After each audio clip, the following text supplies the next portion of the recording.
Hello, this is Linda Vettrus-Nichols, and do I have an amazing woman to introduce to you, Jenny Landgren. Welcome, Jenny. Thank you so much, Linda. Absolutely. And we're going to be talking about choosing unity. And I love how you are so married to that conversation. That is really your deepest teaching, teaching the rest of us how we too can choose unity. So thank you for doing this with me. I'm so happy that you're offering this space, for sure. So Jenny, you have a really cool story of transformation, and it starts way back with Babyland, right? You're now your kids. Yeah, for sure. So I had my first daughter, Bella, and when she was only 10 months, I was pregnant with twins. Oof. And I was so sick from the pregnancy. Right. And I found myself in a very destructive marriage where I was very alone. And this part of my life is, as I look back, a lot of choices where I chose to stay in a situation that was not serving me. Right. And my journey of transformation is deciding to choose differently and let go of this marriage and just choose better for myself and my children. Right. And own that, and realizing that my first step in finding unity with other people is finding unity with myself and caring for myself as a mother. Right. So this is the beginning of my transformation, for sure. Very, very cool. Yeah, and then you ended up with what, by the time your daughter was like a year and a half, you ended up delivering premature twins. They were premature, yes. Right? They were born in week 26. And I still remember them so tiny and so vulnerable and strong at the same time. Right. And I remember, especially as a mother, that I have had so many lessons in wanting to protect them and wanting to interfere and be there, and also learning to stay at my side of the fence. And also, you know, letting go is not just in relationship to a partner or a friend or a family, you know, or a relative. It's also in relationship to our children. Yeah. So I've learned that for sure, to allow friction in their lives and own my yes and no in relationship to my children as well. Yeah. Right. So that my yes and no is authentic, and so that I'm also caring for myself as a parent.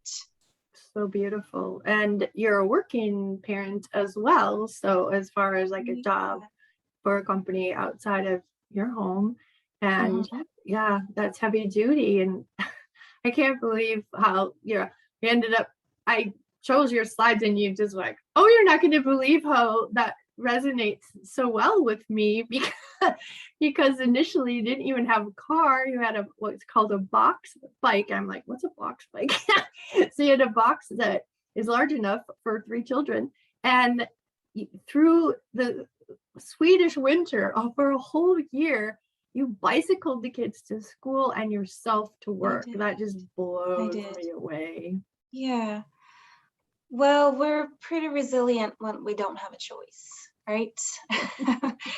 So I didn't get my driver's license. Well, I didn't really have an opportunity or the support to get a driver's license through this marriage, and I was very isolated through it. Yeah.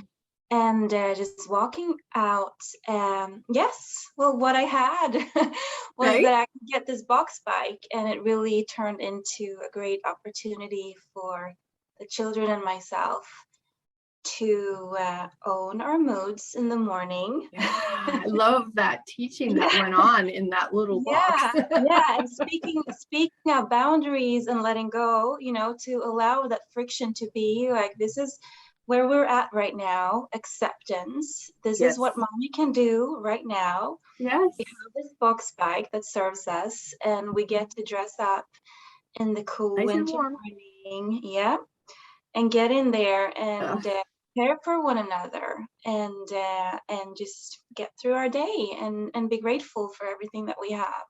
Yeah. So it's cool that you mentioned that box bike has been a symbol of gratitude and accepting where we're at. So beautiful. And then I mean, it's not easy in Sweden to get your license, you were telling me, and you did it and you passed your tests and you have a car now, and you gave the box bike to someone else who really needed it. And that's just so beautiful. And so thank you for who you are and for your generosity in this world, Jenny. Thank you, Linda. All right. So in choosing unity, it's important to listen. Yeah, man. And you do such a good job of teaching listening skills. And just tell us a little bit about your background in behavioral science, Jenny?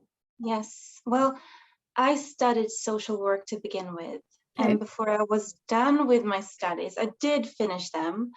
Through my last semester, I actually started teaching at the University of Engineering, teaching leadership and communication.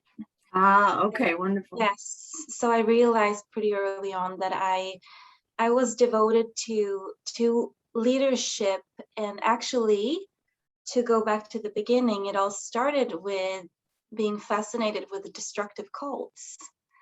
And just seeing leaders through their skill of communicating in a very destructive way, being able to disconnect people from themselves. So how it began for me was that I wanted to support the people leaving destructive cults in reconnecting with themselves and supporting them, on that journey. And as time went by, I realized that it was really understanding the parts of leadership, the parts of understanding the communication as a leader, right? To support those people to reconnect with themselves. That was it just filled me up. Nice. To understand what supports people to get on their own healing journey as the leader. Right. So that just redirected me to leadership, and it's just been from there. I've been a manager within the welfare and a counselor, and right now I'm the CEO of Nara Communication, my own business that I founded this very year. That's so cool. Congratulations. Thank you. All right. So open up. A good leader is going to open up, right? Yeah. So how do you open up and prepare to listen? What's that connection? To open up to other people, we get to first be very curious as to what they have to offer us.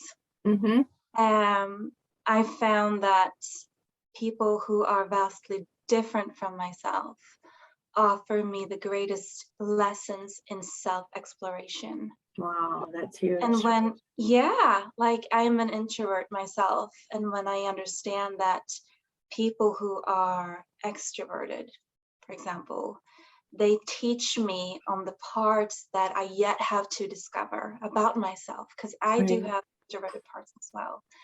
So opening up is about understanding the opportunity of different, of what is unique, of what is separated from myself, and care for those people, to see that at a deeper level, we're all connected, and it serves me to just tap into that. Yep, absolutely. And then accept. So Okay, so let's back this up. When I meet people who are different from myself, I first get to accept where I end. I love that part. It all begins with me understanding and accepting who I am, so that I'm able to see the ways that I can be complemented in collaboration. Complementary Yes, to them. exactly, and complementary to them. Compliment. So I get to accept myself. I get to open up to the ways that other people can contribute to me as a person, and just realize that it's a gift to meet those who are different from myself. And when I'm at that stage, listening is not a task. It's a gift. It's something that I get to do. It's a gift you give yourself too, It's right? a gift I give myself. As Yeah, well as the for person, sure. the other person. We all love to be heard. We love to be Yeah. listened to. So yeah, it's a gift for both. I love that. And I always love how you say, to understand where I end and where you begin. It's like, yes. I love your quote about that. So beautiful. And then Yeah. act like you're listening, people. So Mhm. tell us about that. Exactly. Like when we decide that it's an act, it's a verb, it's something that I'm doing, we become very intentional.